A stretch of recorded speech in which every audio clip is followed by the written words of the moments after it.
Bonjour mes amis, nous sommes le 20 septembre 2017.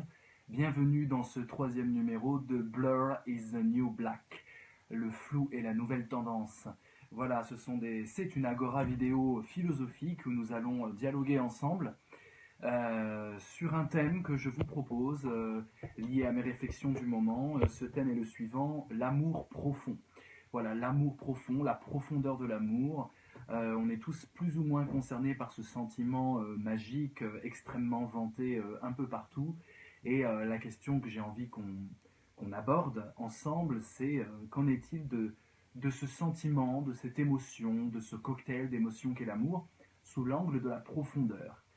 Voilà, donc j'attends que vous vous connectiez un tout petit peu et que vous partagiez la vidéo pour amener vos amis, surtout vos amis si vous avez des amoureux autour de vous, ou des déçus de l'amour autour de vous, des gens qui finalement ne croient plus en l'amour parce qu'ils ont eu des déceptions à répétition, des traumatismes, des choses qui les ont blessés, meurtris. Voilà, amenez-les, donc envoyez-leur cette vidéo actuelle, ce live, ce direct, pour qu'ils puissent avec vous, bonsoir Dounia, pour qu'ils puissent participer comme vient de faire Dounia. Elle écrit un message et je lui réponds instantanément, je lis vos messages, je vois vos likes, je vois vos cœurs, je vois tout.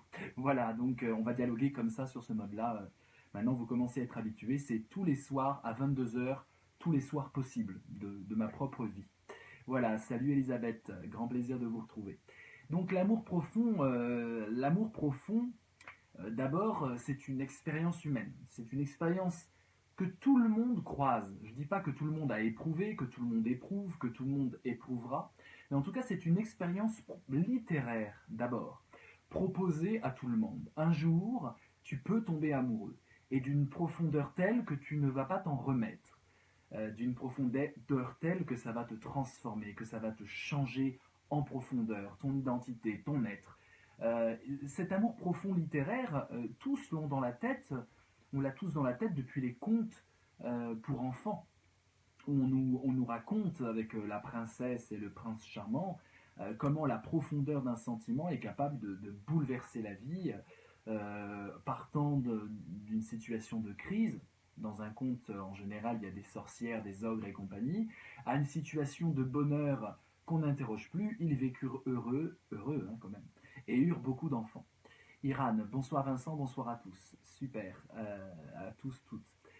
Bienvenue Iran, grand plaisir de vous retrouver encore une fois. Je partage 2 secondes, j'en ai pour une fraction de seconde et je reviens à vous. Alors, cette expérience, donc, on l'a dans la tête depuis l'âge de 5 ans. Il y a quelque chose dans la vie humaine qui s'appelle l'amour profond. Qui s'appelle l'amour profond. Est-ce qu'on l'interroge? Est-ce qu'on l'interroge? Est-ce que, quand on a 6 ans, on se pose des questions sur ce sentiment profond? Est-ce qu'on le critique? Est-ce que c'est une idée qu'on remet en cause? Et quand la remettons en cause? Salut Racha.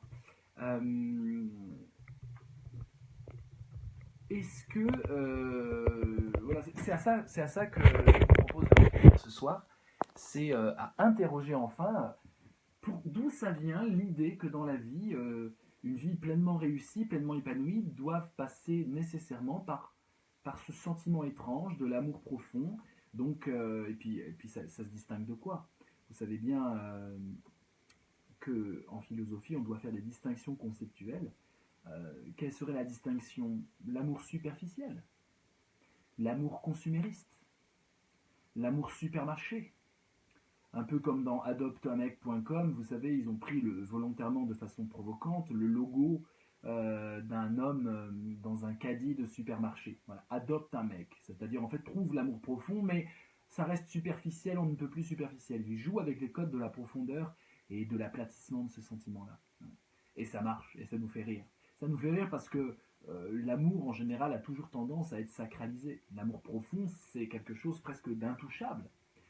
On n'a pas le droit trop de le critiquer. Alors, on le critique comme étant, bonsoir Marilyn, comme étant quelque chose qui est peut-être une fiction, une illusion. Mais c'est un peu comme le Père Noël. Le Père Noël, quand on y croit, il est très malvenu que des personnes nous disent en fait qu'il n'existe pas. Et donc le Père Noël est cette expérience traumatisante pour l'enfant, et volontairement traumatisante, mais aussi civilisatrice pour l'enfant, Et il prend conscience qu'on peut lui mentir, et même que ses proches autour de lui peuvent lui mentir. Il prend conscience que le langage peut faire vivre des entités dans sa tête, dans son imaginaire, qui n'existent pas dans le réel. Et c'est une immense, je dirais, formation pour l'individu que le Père Noël. Ça n'a pas été inventé pour rien. Alors, on n'étend pas ça à Dieu et à la religion, c'est bien dommage. Parce qu'on a quand même là une information capitale. On peut te bourrer le crâne de choses merveilleuses et ce n'est que du flan. Voilà. C'est intéressant. C'est le point de départ de la philosophie de Père Noël, vous êtes au courant quand même. C'est le point de départ. Bonsoir Mar, bonsoir Wafa, bonsoir Véronique, bonsoir tout le monde. Donc, le Père Noël, c'est le point de départ de la philosophie. Tout d'un coup, on arrête de croire à des illusions, même quand nos proches, nos modèles, nos tuteurs, nos formateurs, nos pédagogues, nos enseignants nous disent, la main sur le cœur, mais je t'assure qu'il existe, et parfois vont jusqu'à la mascarade de se déguiser avec une barbe blanche, salut Ève, et d'arriver comme ça à faire semblant. Voilà. Donc on entretient cette illusion, c'est très drôle pour les parents, hein, ils se moquent de façon cruelle, mais formatrice, hein, j'insiste, des enfants en leur faisant croire quelque chose qui est chimérique. Et puis c'est un immense rite initiatique de ne plus croire au Père Noël. C'est-à-dire que, enfin, peut-être que je parle d'il y a quelques années, hein, peut-être que maintenant les jeunes avec la modernité de la jeunesse ne croient plus du tout au Père Noël, y compris à l'âge de 3-4 ans. Hein, bon. Mais voilà, donc l'amour profond, c'est un Père Noël pour, je dirais, pour teenagers. L'amour profond, en tout cas la critique qu'on peut lui faire, ceux qui disent que ça n'existe pas ou ceux qui relativisent la profondeur de ce genre d'amour, finalement ils le relativisent en disant c'est une illusion, plus ou moins socialement entretenue, plus ou moins à destination des femmes. L'idée étant que les femmes cavalant derrière l'amour profond, trouvant l'amour profond, vont se retrouver facilement piégées. C'est quand même le grand but de la société phallocratique et sexiste, c'est de piéger les femmes. Et donc c'est un immense piège à femmes. Dès qu'elles trouvent quelqu'un de potable, elles projettent toute leur frustration, tous leurs rêves de princesse, tout leur univers fantasmatique dont on les a gorgés sur le premier venu, avec une candeur, une insouciance délirante, et évidemment le masque tombe un jour ou l'autre, et évidemment, elles accèdent à la maturité amoureuse. L'amour profond serait presque un rite de passage pour accéder à une sorte de maturité amoureuse qui est l'amour relatif, l'amour aventure, l'amour expérience à vivre, et pas l'amour profond en soi. Bon, ça c'est ceux qui critiquent l'amour profond. C'est un fantasme, et un jour t'en reviendras, voilà ce qu'on vous dit. Mais l'amour profond existe quand même. Qu'est-ce que vous dites? Alors attendez, je vais juste partager ça un tout petit peu. Faites pareil s'il vous plaît, si ça vous intéresse, hein, si vous pensez que vous pouvez intéresser vos amis en partageant, juste quelques petits partages répétés, c'est sympa.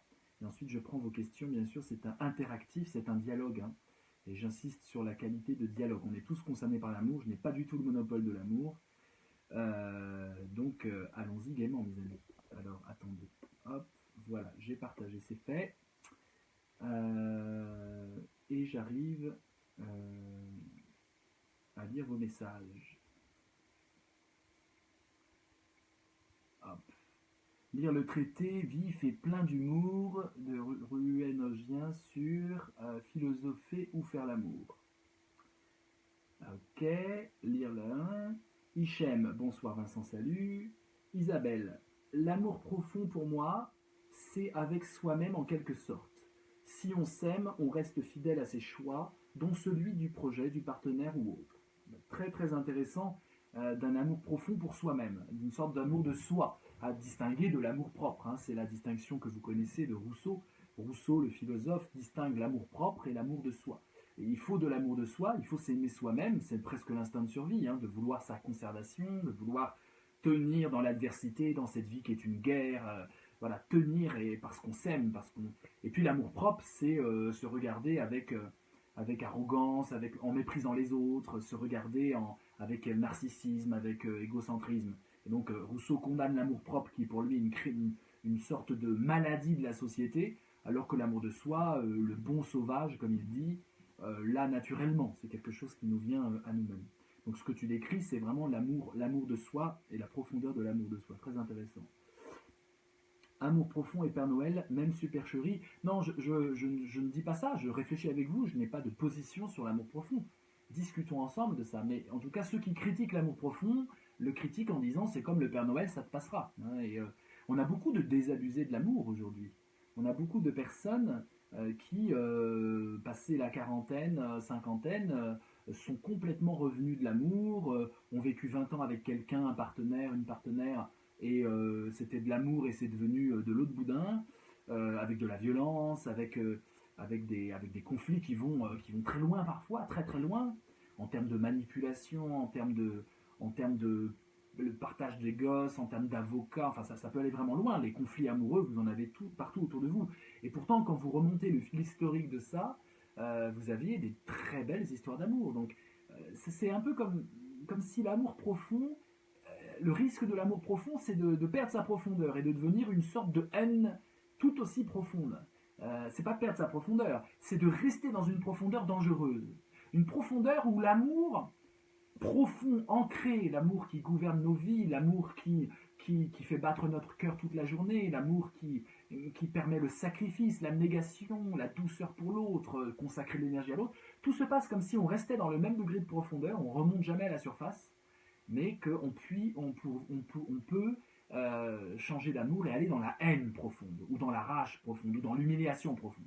C'est ça qui est dangereux dans l'amour profond, c'est qu'on est dans la profondeur des sentiments, et donc c'est toujours, voilà, ça circule, alors que l'amour superficiel, à la rigueur, bien sûr on ne ressent pas les choses en vibrant de la tête aux pieds, c'est plus léger du coup, hein, je critique conceptuellement la profondeur, mais peut-être que c'est ça le but de la vie, hein.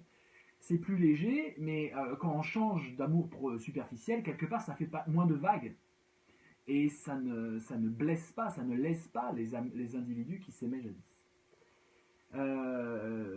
Alors, vous parlez beaucoup, donc c'est super, je suis ravi, merci hein, pour vos commentaires, c'est génial. Alors, Dounia, je sais que tu as laissé un message intéressant. L'amour profond, transformateur, comme vous l'avez décrit, n'est-ce pas une idéalisation de l'autre qui nous permet de nous accrocher à une belle utopie? Car au moment de la séparation, le château s'écroule, ce qui n'est pas le cas lorsqu'on se connaît soi-même et que nous avons un sens de la vie assez profond. Je m'arrête là pour l'instant et merci pour le sujet encore une fois. Merci Dounia. Je prends d'autres messages pour qu'on puisse avancer. Iran, tu réponds à Dounia. J'ai bien peur que se connaître soi-même et donner du sens à sa vie va compliquer la rencontre avec un autre soi. Waouh, passionnant, passionnant de vous suivre. J'ai du mal avec profond pour l'amour, n'est-ce pas, par opposition à superficiel. Oui, peut-être que, Gracia, peut-être que ce que tu dis, mais en fait, je parle d'amour profond comme on parle de sentiments profonds. Voilà. Et quand on dit à quelqu'un je t'aime profondément, vous savez, souvent dans le petit jeu qui consiste à dire est-ce que tu m'aimes, le jeu adolescent qui consiste à ne pas être assuré de l'amour de l'autre et vouloir que l'autre le verbalise. Dis-moi combien tu m'aimes, un peu, beaucoup, sur une échelle de 0 à 10. Voilà. Ça, c'est des petits jeux qu'on a quand on découvre l'amour comme un sentiment un peu nouveau dans sa vie en général. Et du coup, on essaie de voir si ce qu'on éprouve est exactement ce qu'éprouve l'autre. Ce qui est un jeu totalement impossible. Impossible.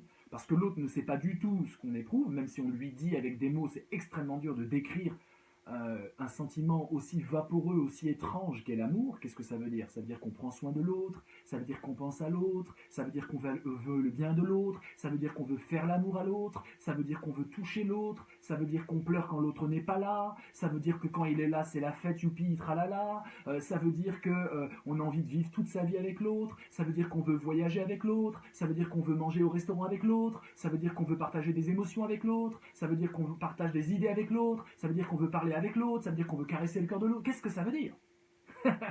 Qu'est-ce que ça veut dire, l'amour? Impossible à décrire, totalement impossible. Les écrivains essayent depuis des années, ils n'y arrivent pas. C'est absolument impossible. L'amour est une expérience absolument ineffable, indescriptible. Et donc on passe notre temps à vouloir décrire la qualité de profondeur de l'amour. Je t'aime profondément, voilà, Gracia, pourquoi j'utilise le mot profond, c'est l'adverbe en fait. C'est je t'aime pas à la surface, je t'aime pas un peu, je t'aime profondément. Tu me manques profondément. Je te désire profondément.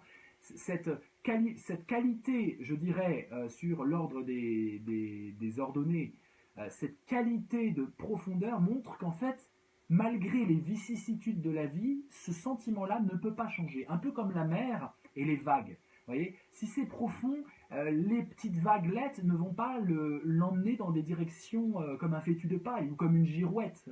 L'amour profond, c'est l'opposé de la girouette. La girouette n'est pas profonde, elle est à la surface des toits, et à peine le vent souffle autrement, elle change de direction profondément.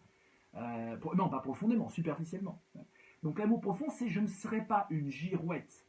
Il y a un philosophe que j'aime beaucoup, et je reprends vos questions juste après, qui s'appelle Gabriel Marcel, d'inspiration assez chrétienne, mais qui parle de façon universelle. Et Gabriel Marcel explique que l'amour, c'est la volonté c'est la volonté d'avoir un lien à l'autre qui est un lien éternel, en tout cas qui dure toute la vie. Aimer profondément pour Gabriel Marcel, c'est dire tu ne mourras pas.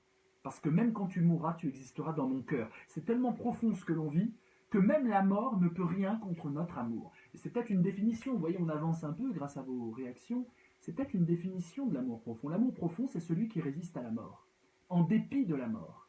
Et même la mort n'est qu'une petite vaguelette à la surface d'un océan dont la profondeur est l'amour. Alors je reprends vos questions. Véronique, pourquoi adjoindre profond à l'amour? Donc décidément ça vous trouble, donc c'est intéressant. Il y a de l'amour ou pas d'amour, ou moins d'amour à la limite, mais profond, cela apporte quoi? Je crois t'avoir un peu répondu.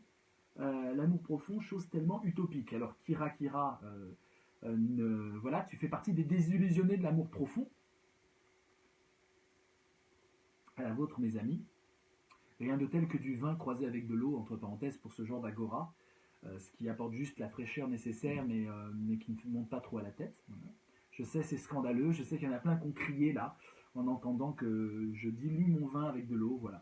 Bon, peu importe, là vraiment on est à la superficialité totale. Ceci dit, le vin me rappelle, comme ça, Omar Khayyam, qui est vraiment le philosophe de l'amour profond, léger. Parce que la profondeur, ça va avec la lourdeur. Hein. Souvent, quand c'est profond, c'est lourd, on s'empêtre dans la profondeur.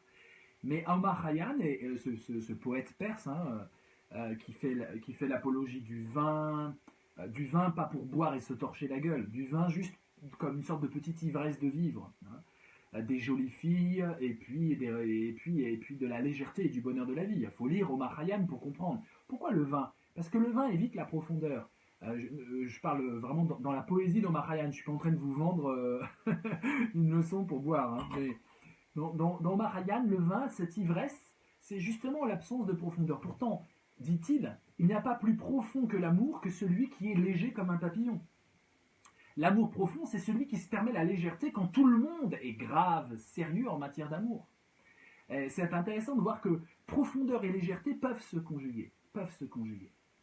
C'est une sorte de paradoxe de la gravité, en profond et léger. Voilà, c'est peut-être ça le but de l'amour, de garder une légèreté d'humour et une profondeur d'amour qui dit tu ne mourras pas pour moi, toute ma vie tu es dans mon cœur, toute ma vie jusqu'à mon dernier souffle tu seras là pour moi. Voilà. Ça c'est profond quand même. Et puis il y a aussi la profondeur de la pensée profonde, parce que l'amour et la pensée font bon ménage. Alors, Antoine, ce qui est beau avec l'amour, c'est qu'en parler cela le réveille. En parler de l'amour, cela le réveille, le convoque et l'interroge au plus profond de soi. Très bien, le plus profond de soi, bien sûr. C'est toujours profond, ça. Très intéressant. Gracia, comment peut-on aimer superficiellement? N'est-ce pas antinomique sans aller jusqu'à la profondeur? Sans aller jusqu'à la profondeur. Oui, c'est intéressant. Justement, je crois aussi avoir répondu avec cette notion de légèreté, même si c'est de la profondeur. Mais aimer non profondément, c'est peut-être pas que aimer superficiellement. Aimer profondément, c'est peut-être une question temporelle. Parce que là, on est peut-être dans l'erreur. C'est ce que, Gracia, tu me fais penser à ça, ta remarque. Peut-être que l'erreur, c'est de concevoir la profondeur en termes d'espace, et pas en termes de temporalité. Or, si on conçoit la profondeur en termes de temps, et ce que j'amenais un peu avec cette idée de Gabriel Marcel, l'amour, c'est dire l'autre ne mourra pas. À mort. Il va jusqu'à inventer une étymologie fantaisiste qui dit à privatif et mort, amour, c'est à mort. Il n'y a pas de mort. Voilà. Il n'y a pas de mort possible. Tu seras toujours dans mon cœur. Peut-être que la profondeur, c'est une profondeur temporelle. Nous sommes dans une temporalité où les choses se dispersent, les amis se séparent, les amitiés Facebook peuvent s'effilocher, sauf les nôtres, parce qu'on philosophe ensemble, donc elles se renforcent à chaque vidéo live. Mais en général, ça s'effiloche. Hein. Donc il y a une sorte de dissémination de l'énergie, hein, une entropie. Hein, vous connaissez ce principe de la thermodynamique. L'entropie, c'est c'est la puissance de destruction de toute chose. Vous prenez un sucre, vous le mettez dans l'eau, il va se dissoudre. C'est une puissance anthropique. En tout cas, il subit l'entropie. Et nous subissons l'entropie juste par les rides et parce que nous allons vieillir et mourir quand même. Et donc, nous sommes dans une puissance d'entropie. Il y a quelque chose qui va... Donc, dans la temporalité, je serai moins jeune dans quelques secondes que maintenant. Je serai plus vieux dans quelques années que maintenant. Voilà. Et ça va vers la mort. C'est ça la puissance d'entropie. Et on ne peut pas revenir en arrière. Il n'y a pas de possibilité de flèche du temps réversible. Ce qui est quand même le drame humain. C'est que la flèche du temps va juste dans un sens. L'espace, vous pouvez entrer, revenir, etc. Faites ce que vous voulez dans l'espace. On est les maîtres de l'espace. On peut même avoir un don d'ubiquité avec les nouvelles technologies. Là, je vous parle, vous n'êtes pas avec moi, mais peut-être que vous êtes à 5000 km de moi. Et pourtant, on discute en direct. En direct. Donc voilà. Peut-être que la profondeur, c'est cette idée de temporalité. L'amour profond, c'est l'amour qui dure. C'est l'amour qui dure et qui ne peut pas être volatile, qui ne peut pas s'effacer au premier obstacle rencontré. Hichem, il y a des amours différents, non selon les couples et les individus, on peut aimer différemment chaque personne. Je souscris.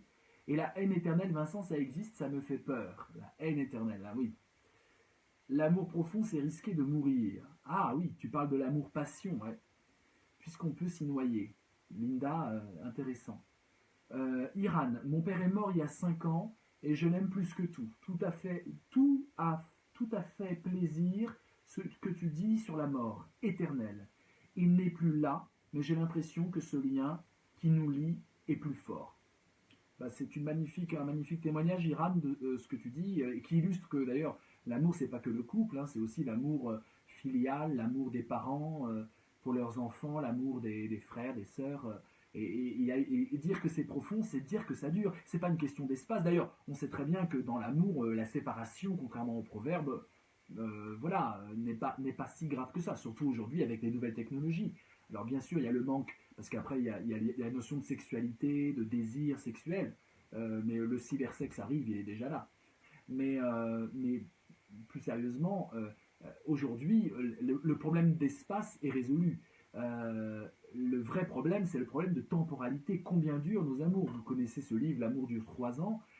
Ça vient des études complètement fumeuses hein, de Lucie Vincent, qui est vraiment une scientifique complètement réac et complètement fumeuse, mais qui nous dit l'amour dure 3 ans, c'est normal, le temps de faire un bébé, et puis après, on s'aime plus, c'est normal. Bon.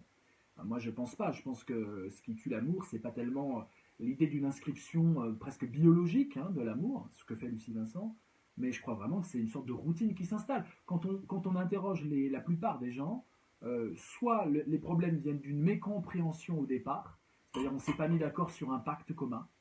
Donc là, il y a un problème, je dirais, de pacte, entre guillemets, enfin de négociation de comment ça doit se passer, et chacun a son idée, et voilà.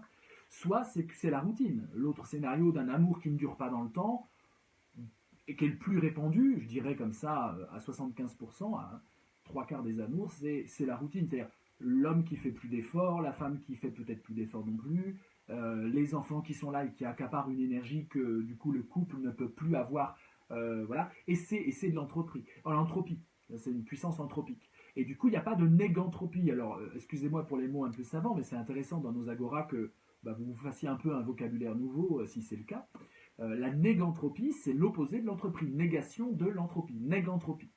Ça n'a rien à voir avec le mot nègre. Hein. Négantropie, donc, c'est la possibilité de revenir en arrière. C'est-à-dire que c'est des puissances qui résistent à la destruction fatale et inéluctable de toute expérience humaine quand elle est prise dans un flux temporel. Wow, je ne pourrais pas la refaire cette définition, j'espère que c'est clair pour vous. Voilà, et donc, ce que dit Gabriel Marcel, c'est que l'amour est presque négantropique. C'est-à-dire qu'il y a quelque chose de « je te prends en charge dans ta vie de façon à ce que tu acquières l'immortalité ». C'est ça aimer pour Gabriel Marcel. C'est « je te donne l'immortalité ». Moi, j'aime beaucoup cette idée-là et j'essaye de vivre ça. Enfin, pour moi, le but de moi, l'amour, vous savez très bien que j'ai une vision un peu, je dirais, hors encouplement de l'amour que j'ai développé dans plusieurs livres. Je t'aime Je t'aime, une autre politique de l'amour, un gros pavé. Plus récemment, L'homme expliqué aux femmes. J'aime donc je suis. Voilà, je développe une vision non encouplante de l'amour. Mais profondément, l'expérience de l'amour, pour moi, effectivement, Gracia, c'est toujours un peu profond quand même. Et c'est surtout une prise en compte de l'autre pour la vie. J'arrive pas à concevoir un amour qui serait pas pour la vie. Mais par contre, des amours qui seraient pour la vie, évidemment. Un amour pour la vie, moi, ça me fait peur personnellement. Ça fait un peu le pacte avec le diable. Mais des amours pour la vie, après, ça dure ce que ça dure. Mais il y a quand même cette idée qu'on ne pense pas à la fin. On se dit que ça finira pas. En tout cas, on l'espère profondément. Profondément. Alors, du coup, dit Gracia, profondément et superficiellement ne sont peut-être pas adaptés pour parler d'amour, ça se passe ailleurs, sur d'autres registres. J'attends tes registres. J'aimerais bien dîner un jour avec toi, merci, et avec Lucini, merci Hichem. Légèreté ne veut pas dire superficielle. Je suis marié depuis 42 ans, dit Isaka, et la relation est devenue si triste. La joie me reviendrait-elle un jour? Ah oui, non, merci de ce témoignage. Là, je veux en savoir plus, Isaka. On veut tous en savoir plus. Qu'est-ce qui fait que c'est devenu si triste? Juste explique-nous, donne-nous ton témoignage jusqu'au bout. Voilà, et qu'est-ce qui fait... La joie te reviendra quand tu travailleras la cause de la tristesse. Enfin, excuse-moi d'être... Je ne suis pas du tout psychologue, hein, mes amis. Je ne suis pas du tout un psy, je ne suis pas là à vous donner des conseils. Mais par contre, on peut en dialoguer, on peut parler. Et ça m'intéresserait vraiment de savoir qu'est-ce qui fait que, à partir de quand, qu'est-ce qui a fait la bascule entre l'amour, j'imagine, profond que tu avais, et un amour qui s'est volatilisé. Anne, hello Vincent, bonjour tout le monde, je suis dans le RER, d'accord. Hichem, l'amour, c'est comme l'amitié, c'est dans le temps qu'on mesure sa densité. Donc oui, c'est le temps qui mesure l'émotion et les sentiments. Voilà, on avance Hichem, on avance. L'amour profond, c'est s'enfoncer dans une profondeur temporelle et non pas spatiale. L'amour profond, c'est la qualité de la durée, au sens presque bergsonien du terme. Si tu considères que le temps est linéaire, oui. Ben non, peut-être pas. Peut-être que l'amour profond, c'est justement une autre qualité de temporalité. Réfléchissons, quand on est amoureux profondément de quelqu'un, j'ai l'impression qu'on n'est pas sur un temps linéaire. Il y a des cycles, il y a des habitudes, des habitudes géniales. Géniales. C'est pas du tout la routine moribonde qui va faire que les sentiments vont s'essouffler. Et n'oubliez pas de partager la vidéo maintenant à vos amis si ça vous passionne. C'est maintenant, pour qu'ils nous rejoignent en live, c'est quand même plus sympathique. Donc allez-y, partagez. Je vois tous ceux qui partagent et merci. Vous assurez. Peut-être qu'il y a aussi une répétition dans l'amour qui est une répétition savoureuse. Je veux dire, être amoureux profondément, c'est des petits rituels, c'est le fait de manger ensemble qui est merveilleux, c'est le fait de parler de peut-être des mêmes sujets et de creuser des sujets pendant des années, des sujets passionnants. C'est peut-être répéter les choses, mais comme on aime l'autre, la répétition, c'est sa personnalité intègre et profonde qui m'éclabousse de son soleil. Donc il y a un plaisir dans la routine de l'amour profond. Et peut-être que l'amour cesse d'être de l'amour profond quand la routine évacue la joie, alors qu'il y a des routines qui la renforcent. Et je crois vraiment que l'idée d'imitation d'une journée sur l'autre quand on est amoureux, c'est merveilleux. On veut que ça ne s'arrête pas, on veut que ça se répète, on veut que ça dure. Donc j'ai l'impression que, pour aller plus loin dans notre réflexion, que l'amour profond, c'est un changement de l'espace-temps. Et tout d'un coup, quand on aime profondément, on accepte que la temporalité devienne cyclique et que chaque jour renaisse quasiment à l'identique tellement ils sont merveilleux les jours. Alors que quand on n'est pas dans l'amour profond, on dit demain, aujourd'hui suffit sa peine, demain sera un autre jour, et on avance comme les dominos. Voilà, chaque jour on entraîne un autre. Et on est dans une sorte de fuite en avant vers le futur. Alors que dans l'amour profond, on est dans une délectation d'un présent résurrectionnel qui renaît chaque jour de ses cendres, comme le phénix. Et donc on est... l'amour profond, c'est cette capacité de renaissance. On a l'impression de renaître à chaque fois et de se transformer à chaque fois qu'on est en contact avec l'autre. Ça, c'est une belle définition, je trouve. À vous de me dire ce que vous en pensez et puis d'aller plus loin. Mais là, on avance. Et le but est d'avancer. Dounia. Omar Khayyam, ainsi que Rumi, donc le grand soufiste persan du XIIIe siècle, qui avait écrit un joli livre qui s'intitule Union des regards, fusion des âmes. Il évoque justement la profondeur lorsque le regard se pose sur l'âme de l'autre, ce lien qui ne se brise pas malgré la séparation. Bah oui. Oui, de toute façon, je crois que le soufisme, c'est peut-être une des rares philosophies qui a compris ce que c'est l'amour profond. Vraiment, je crois que le soufisme, quand on lit le soufisme, on a l'impression que ça ne parle que d'amour, que de l'amour profond. Et l'amour profond pour le soufisme, et merci Dounia, ça me fait penser à ça, ce que tu me dis, c'est un amour spirituel. C'est un amour spirituel. C'est un amour qui a un voyage en soi. C'est un amour qui a un quadruple voyage, pour reprendre les 4 voyages du soufisme. Et l'amour profond, c'est effectivement, ça rejoint ce qu'on disait sur l'amour de soi. L'amour profond, c'est peut-être se donner tellement à l'autre que de ce voyage vers l'autre, on fait un voyage aussi en nous-mêmes et une résurrection de soi-même. Et c'est pour ça que l'amour profond ne peut pas se dégrader en haine, en ressentiment, en mépris, en tristesse, en souffrance, parce que l'autre m'aura permis de faire un voyage profond en moi-même. Et du coup, peu importe si l'amour se dégrade, si l'amour n'a pas été comme dans mes illusions, comme je rêvais que ça soit, etc. Parce qu'au bout du compte, il y a eu de l'amour que j'ai pu donner à l'autre. L'autre, j'ai pu le faire entrer dans mon cœur. Et cet acte de faire entrer l'autre dans mon cœur m'a transformé. Et donc on dit merci. Merci d'avoir été l'occasion, peut-être un support fantomatique, fantasmatique, mais en tout cas l'occasion d'un voyage en moi-même que je n'aurais pas pu faire en profondeur si tu n'avais pas été là, dans la ligne de mire de mon cœur. Là, je crois qu'on touche une certaine forme de profondeur pour le coup. Kira, cette profondeur permet-elle peut-être de se sentir libre tout en étant ensemble? La légèreté que tu viens d'évoquer ne serait-elle pas due à ce sentiment de liberté? Je crois vraiment que tu as dit un mot très profond, hein, Kira, la liberté. Est-ce que l'amour profond, c'est pas le libre amour? Le libre amour. L'amour qu'on ne veut pas canaliser en gestionnaire du cœur, mais l'amour qu'on laisse vivre comme une sorte de créature profonde, parce qu'elle me meut, elle est à l'intérieur, ça fait un peu alien, mais c'est un alien merveilleux et fleuri, vous voyez. L'amour profond est un alien merveilleux et fleuri. C'est-à-dire que je laisse cette créature amour me transformer en profondeur et je me laisse guider par cet amour. Je me laisse guider par l'amour. Et je fais des folies, évidemment. Je fais des choses d'ivresse. Je fais des choses un peu folles. Les gens me disent, mais tu n'y penses pas, tu désobéis aux lois, tu désobéis aux traditions, tu désobéis à toi-même, mon Dieu, tu te transformes, ça ne va pas. Ceux qui sont conservateurs et qui veulent qu'on reste tout le temps le même, ou qu'on se conforme à un modèle social ou à des normes sociales, sont outrés par la personne amoureuse. Et voilà pourquoi il a fallu fliquer l'amour autant. On flique l'amour parce que l'amour est une puissance de transgression. Puisque je retrouve une liberté que je n'aurais jamais eue si je n'aimais pas. Et pourtant, je m'emprisonne à l'autre. Il y a quand même cette idée qu'il y a un lien, un attachement.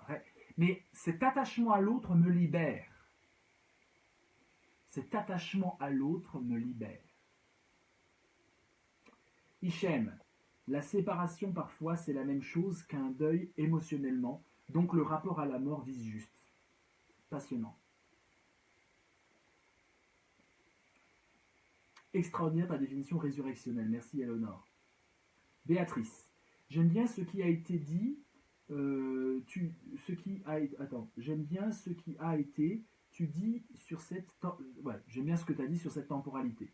L'amour, c'est le temps qu'on donne à l'autre. Tant en étant avec l'autre qu'en étant présent à l'autre par la pensée. La répétition du retour au moment présent pour goûter l'instant d'amour témoigné à l'autre. J'aime beaucoup ces mots de Béatrice, le temps qu'on donne à l'autre. C'est très beau, vraiment très beau. Et c'est vrai, c'est tellement vrai, que dans une société, pour le coup, consumériste et rapide, où tout le monde fait que zapper et se zapper les uns, on se zappe les uns les autres, et ben on peut consacrer du temps à l'autre, donc de l'énergie, donc de la connaissance, donc de l'amour, donc de la présence humaine.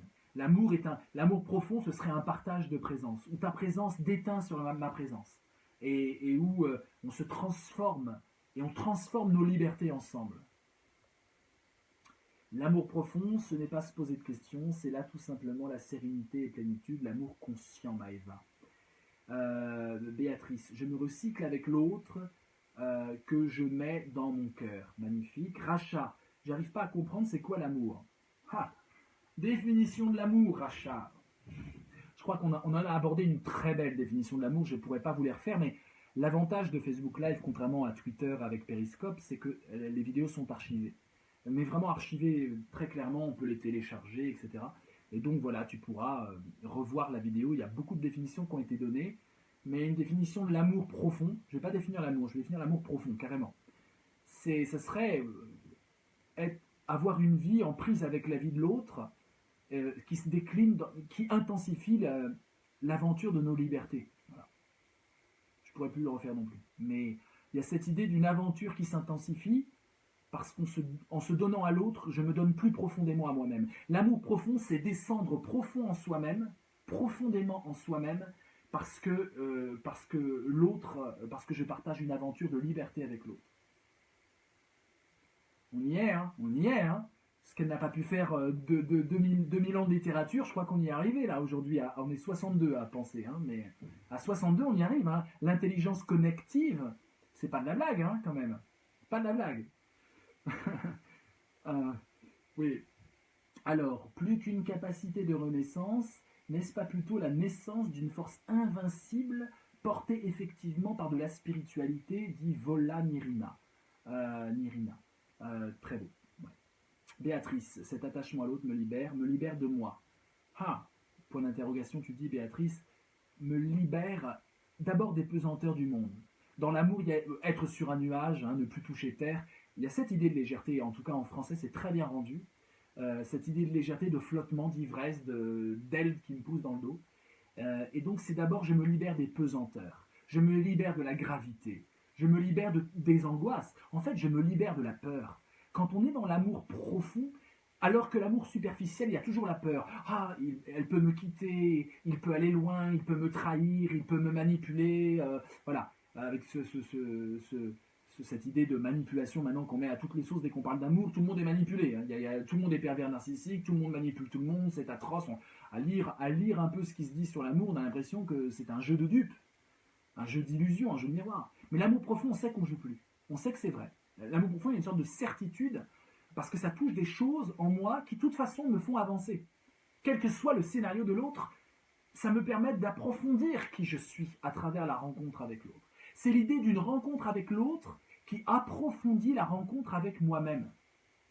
Et j'ai l'impression de me connaître encore plus profondément grâce à cette extase sortie de soi que j'ai avec l'autre. Alors, le crocodile du Shaitan, quel titre? Dans ton livre « Je t'aime », tu expliques bien que la solitude est la voie, VOIE, de la liberté, pour enfin aimer librement. Le libre amour dont tu parles et qui m'inspire tant. Puisque tu as mis en mots ce que je pensais depuis longtemps, mais je me sentais seul dans mes pensées jusqu'à ce que je te lise. Alors merci, cher crocodile, merci beaucoup. Je ne sais pas si c'est Sekhmet, ton animal de baptême, mais merci beaucoup. Merci beaucoup, bah, ça me touche. On écrit pour ça, on écrit pour essayer justement d'atteindre une profondeur vivante, fertile. C'est-à-dire que c'est pas juste dire des choses profondes, c'est dire des choses profondes qui ont de l'effet sur le lecteur et qui vivent en lui. C'est toujours finalement une fécondation hein, d'écrire un livre et d'adresser un livre à l'autre quand c'est un livre qu'on essaye de faire profondément. Donc ça me touche beaucoup, merci. Je suis très très sensible à vos remerciements, à vos remarques. Vous m'envoyez plein de messages privés et merci parce que enfin, c'est très nourrissant. Là, c'est la grande polémique, vous le savez, c'est Tintin. Bon, c'est vraiment superficiel, hein. J'ai même mis fake news sur le truc. Évidemment, Tintin est une femme. Je le démontre très brièvement. J'avoue que ma démonstration n'est pas profonde. Mais là, je suis invité, je vous le dis, hein, parce qu'on va se dire au revoir sur Europe 1 demain vers 10h30 pour parler de l'affaire Tintin. Tintin est une femme. C'est-à-dire que tout d'un coup, tout le monde découvre ce qu'était la profondeur de la magie d'Hergé. Parce que sinon, on s'ennuie. Hein. Tintin, c'est toujours... voilà. Ce qui nous passionne dans Tintin, c'est justement qu'il n'y a pas d'amour. Il y a un amour profond invisible. On a affaire à cette fille, Tintin, profondément mue par quelque chose de magique, mais on ne sait pas ce que c'est. Parce que les bandits, on leur donne des coups de poing, ensuite on les ligote. Les histoires sont quand même... Il n'y a pas de femme d'ailleurs. Tellement cette fille, Tintin, cristallise la féminité dans la tête d'Hergé qu'il n'y a même pas besoin de multiplier les personnages féminins. Il y en a 2, 3. Castafiore, qui est évidemment un garçon, hein, qui est un castrat. Bon, et Hergé s'est éclaté toute sa carrière à duper tout le monde, parce que profondément, il y avait quelque chose de l'ordre d'un non-dit. Bon, bref, je vais pas étendre la polémique, mais je sais qu'il y en a qui me montrent un dessin où on voit Tintin avec un éléphant qui verse de l'eau. Bah, excusez-moi, c'est ni un corps de femme ni un corps d'homme, hein, c'est juste de la BD avec Tintin qui fait un geste comme ça. J'ai rarement vu des hommes prendre leur douche, mais je pense pas qu'il y a beaucoup d'hommes qui ont le réflexe de protéger comme ça le haut de leur poitrine quand il y a de l'eau froide qui tombe. C'est pas un réflexe, on protège peut-être autre chose, mais pas le haut de la poitrine. Voilà. Donc ce dessin ne prouve rien. Il suffit de voir ce que ça veut dire quelqu'un d'androgyne pour comprendre qu'il y a plein de femmes qui correspondent au corps qui est là mis sous nos yeux. Donc Tintin est une femme et j'attends les démonstrations contraires et elles ne viendront pas. Il n'y a aucune possibilité de démonstration contraire parce qu'en fait, femme, homme, vous savez, c'est très compliqué en parlant d'un personnage de BD et c'est un peu l'idée, c'est évidemment de foutre le bordel. J'appelle ça le scepticisme what the fuck. Hein. Le scepticisme what the fuck que j'ai appliqué à un poste quand je dis je suis noir sur commande, évidemment, what the fuck, what the fuck. Un mec blanc de peau dit ouais les gars, quand je lis du Césaire ou du Toni Morrison, je suis noir sur commande. C'est du scepticisme what the fuck. Et c'est une façon d'utiliser la post-vérité et les fake news pour faire philosopher. J'essaie de mettre ça en place, ça marche très très bien. Tintin, j'ai déjà des articles en l'espace de 3 heures, des articles en Italie, en Chine et au Liban, donc c'est génial, ça marche vraiment bien. Et j'ai mis fake news, hein, mais bon, ils ont pris tout pour argent comptant, tellement ça fait buzzer, c'est vrai que c'est très putaclic. Donc l'amour profond, là-dedans, voilà, dans Tintin, l'amour profond, c'est évidemment l'amour de Tintin, cette fille, hein, pour Chang, évidemment, pour le capitaine Haddock, évidemment, pour les personnages masculins, évidemment, ça déborde d'amour. Il n'y a pas de sexualité chez Tintin, mais il y a de l'amour. Et c'est un amour, évidemment, extrêmement profond, avec ce secret caché. J'ai dérivé, hein, c'est juste, j'ai complètement déliré. Et je vais vous dire au revoir, mais vous avez tellement participé intensément que j'ai envie quand même de lire 2-3 remarques. Si nous sommes incapables d'aimer, c'est peut-être parce que nous désirons être aimés.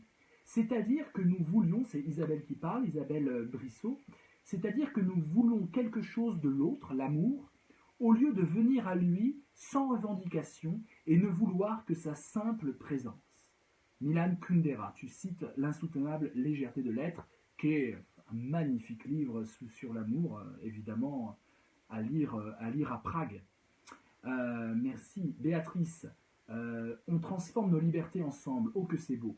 On sort de nos attentes, je ne t'entends pas, tu ne m'attends pas, non, je ne t'attends pas, tu ne m'attends pas, nous sommes présents librement. Là, tu résumes très bien ce qu'on a dit et qui est nouveau, et c'est bien d'avancer ensemble sur cette réflexion, pour le coup, profonde. L'amour est le remède de l'angoisse de l'abandon. Yacine, quand il est profond, oui, je pense. Abdelati, je ne sais pas comment tu t'appelles le prénom. Aime ton prochain comme toi-même, à commencer à s'aimer soi-même en premier. Bien joué. Le crocodile, exact. L'amour, c'est se libérer, et par la même occasion, se libérer de la peur de l'abandon. Magnifique. Là, on touche quelque chose qui va encore plus loin que ce qu'on a dit. C'est-à-dire que l'amour a toujours, comme horizon d'angoisse, la possibilité d'être abandonné par l'autre. Et bien, l'amour profond, c'est l'amour qui n'a plus peur d'être abandonné. Waouh! Mais c'est tout bête, hein? L'amour qui n'a plus peur de l'abandon de l'autre. Tellement le voyage est en intrication, en mélange avec l'autre. Tellement, je me dis que quoi qu'il arrive à l'autre, il est tout le temps dans mon cœur. Qu'il soit là, qu'il soit pas là, qu'il me haïsse, qu'il me dise je ne t'aime plus, etc. L'amour profond, c'est atteindre une profondeur de sécurité totale quand, disait William Reich, grand philosophe de l'amour, hein, l'amour profond, William Reich disait, à partir du moment où on aime, il faut accepter l'insécurité. Très belle phrase. Eh bien, l'amour profond, c'est j'accepte l'insécurité de l'amour, mais je ne l'éprouve plus. Je suis dans l'insécurité parce qu'on ne sait pas ce que l'autre finalement va faire de moi qui suis lié à l'autre, attaché à l'autre. Mais le voyage est tellement, je dirais, une sorte d'essor de ma propre liberté et une sorte de voyage intérieur spirituel qui me fait accoucher de moi-même que je n'ai plus peur d'être abandonné. Ça a déjà eu lieu. L'amour est quelque chose qui a toujours déjà eu lieu. Et voilà pourquoi, quoi que soit le futur de la relation, c'est déjà un accouchement de moi-même en plus fort, en plus grand, en plus large, en plus léger peut-être. Mes amis, vous avez beaucoup participé. Je vais lire vos messages une fois une fois qu'on termine cette petite discussion. Donc rendez-vous sur Europe 1 demain pour parler de Tintin, cette charmante demoiselle travestie par Hergé avec des affaires masculines entre la terre et le ciel, couleur toujours de terre pour le bas et couleur toujours de ciel pour le pull. Voilà, évidemment. Voilà, la polémique est lancée, j'en suis ravi. C'est la philosophie what the fuck. Voilà, on essaie de l'appliquer, elle marche très bien. Elle permet des magnifiques débats. Et je vous donne rendez-vous tous les soirs à 22 heures si possible. Voilà, tous les soirs sur cette chaîne Facebook. Et puis, et je mets ça aussi sur ma chaîne YouTube. N'hésitez pas à commenter aussi la chaîne YouTube, à m'encourager, ça me fait plaisir. Et surtout, n'hésitez pas à partager cette vidéo à vos amis de façon à prolonger le débat et puis à les recevoir dans notre salon littéraire virtuel et d'intelligence connective. Je vous souhaite plein de profondeur et je finis, une fois n'est pas coutume, par vous lire un extrait sur la profondeur de l'amour. C'est un livre de Masha Merrill, la comédienne Masha Merrill, un livre qui vient de paraître chez Albin Michel, qui s'appelle Michel et moi. Vous savez que Masha Merrill a découvert l'amour à plus de 70 ans avec Michel Legrand qui a plus de 80 ans. Michel Legrand, le grand compositeur français, grand compositeur d'amour hein, aussi. Et voilà ce qu'elle écrit, Masha Merrill, et je trouve que c'est très profond et très philosophique. Et on se dit au revoir sur ça. Comment gagner cette sérénité? Alors, je sais qu'il y en a qui veulent que je montre le livre en même temps, donc je vais m'exécuter. Si j'arrive à inverser cette caméra, j'arrive. Voilà. Voilà. Comment gagner cette sérénité? La lutte n'est pas aisée. Les nécessités matérielles nous occupent la tête. Dans les pays développés, les ordinateurs ne sont jamais assez neufs, les appareils ménagers jamais assez performants, les vêtements et les objets jamais assez nouveaux. Même si on délaisse la mode, sa loi nous rattrape. L'industrie nous contraint à acheter ce qu'elle produit, en espérant que ça se casse vite pour qu'on dépense à nouveau. La seule stabilité qu'on peut dresser contre ce flux permanent est la vie intérieure, les sentiments importants qui nous tiennent en alerte, qui nous rattachent à nos origines, qui résistent au temps tout court. Voilà la vertu cardinale de l'amour, résistance à la futilité et à la superficialité. Quand on a goûté à cette eau lourde, à cette densité existentielle, les plaisirs matériels semblent bien pâles. Certes, on aime avoir chaud, manger et boire de bonnes choses, conduire une voiture confortable, mais rien ne vaut une soirée d'amour, une conversation profonde, et même un antagonisme intelligent avec celle qu'on aime, parce qu'on est touché au plus vif, au plus sérieux. Le microcosme qui se forme entre deux personnes qui s'aiment est un modèle réduit de l'univers tout entier. Les forces qui le régissent présagent de l'animation générale du vivant, mystérieuse et captivante. L'amour tord le cou au doute, il répond à toutes les interrogations, il incarne notre fierté, notre trouvaille d'humain et de mortel. Et quelle trouvaille! Sans lui, nous serions des girouettes éperdus. Voilà, c'est une belle page que j'ai pu lire sur l'amour. Il y a Lope de Vega qui écrit aussi de belles choses. Voilà, il y a beaucoup d'auteurs comme ça qui... Mais voilà, Masha Merrill, j'ai pu avoir plusieurs dialogues extrêmement philosophiques avec elle et c'est une authentique philosophe pour moi. Voilà. Et Masha, si tu nous écoutes, plein d'amour et plein de vœux d'amour profond avec cette nouvelle aventure magnifique et musicale.